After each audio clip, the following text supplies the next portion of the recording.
الله جل جلاله فرمای وسارعوا إلى مغفرة من ربكم وجنة عرضها السماوات والأرض. الله جل جلاله فرمای تاسو د الله جل جلاله د مغفرت و طرف ته چسپاندی وکي، جلدبازی وکي، منډه ور ووهئ، د الله جل جلاله مغفرت حاصل کړئ. او بلا د مغفرت بعد د هغه جنت حاصلولو کوشش وکړي چې هغه د هغه جنت پراخوالی د اسمان او د مځکې په قدر دی. او جناب نبی کریم صلی الله علیه وسلم فرمای نعمتان مغبون فیهما كثير من الناس الصحة والفراغ. دو داس نعمتونه چې د هغه څخه انسان غافل دی، یعنی ورباندې خبر نه دی چې الله جل جلاله ودته څومره عظیم نعمتونه ورکړي. د هغو دو نعمتو څخه یو نعمت دغه نعمت الله جل جلاله و انسان ته ورکړی چې هغه و ځوان ته و سپین ږیري ته و زنانې ته الله جل جلاله روغ صحت ورکړی. روغ صحت څخه دا مراد نه دی چې خامخا به سړی ځوان روغ صحت لري،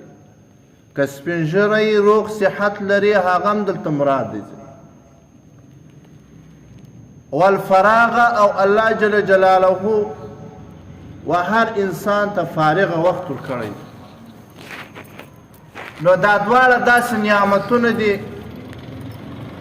چې الله جل جلاله و انسان ته ورکړي. که انسان پر دغه نعمتو باندې فکر وکړي نو الله جل جلاله فرمایي چې هغه انسان کامیاب دی. په بل حدیث کې نبی کریم صلی الله علیه وسلم فرمای اغتنم خمس قبل خمس. تاسو پنځه شیان تر پنځو شیانو له مخه د ځان دپاره غنیمت وبولئ. غنیمت دا معنا چې الله جل جلاله دغه پنځه عظیم نعمتونه و تا ته درکړي، مخکې تر دې چې پر هغه باندې وخت تیر سي، ضایع سي، بیا ته افسوس ورباندې کوې، نو اوس یې د ځان دپاره غنیمت وبوله. د هغو پنځو شیانو څخه اول شی چې دی نبي کریم صلی الله علیه وسلم فرمایي چې هغه روغ صحت. روغ صحت الله جل جلاله ځوان سړي ته هم ورکړی، سپین ږیري ته هم ورکړی، معمره سړي ته هم ورکړی. دواړه ځینې مراد دا معنا نسی ځوانو نو د هغه به روغ صحت، سپین ږیری روغ صحت الله ورکړی هغه هم دلته ځینې مراد. نو دغه روغ صحت نبی علیه الصلاة والسلام فرمایي چې د ځان دپاره غنیمت وبوله.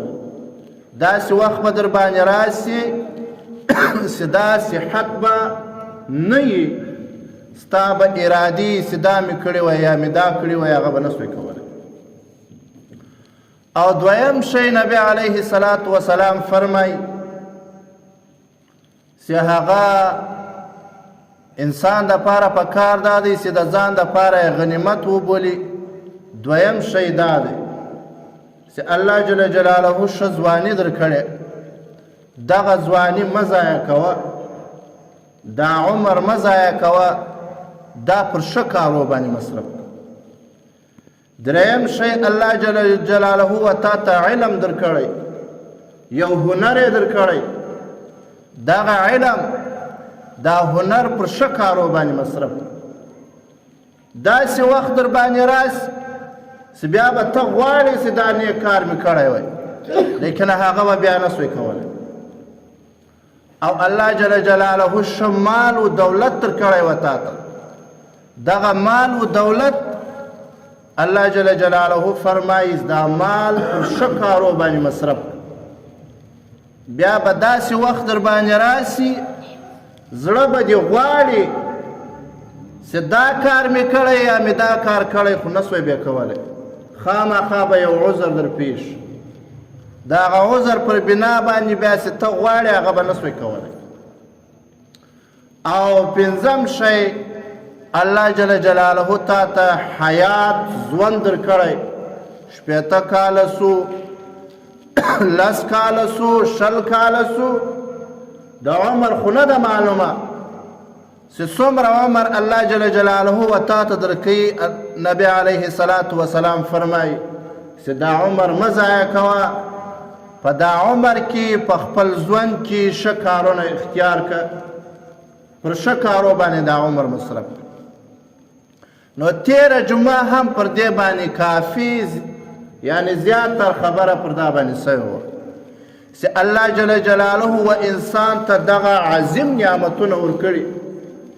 نو پکار دی د انسان دپاره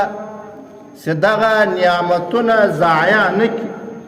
په دغه دوه نعمتو کې چې بیا نبی علیه الصلاة وسلام فرمایي نعمتان مغبون فیهما کثیر من الناس الصحة والفراغ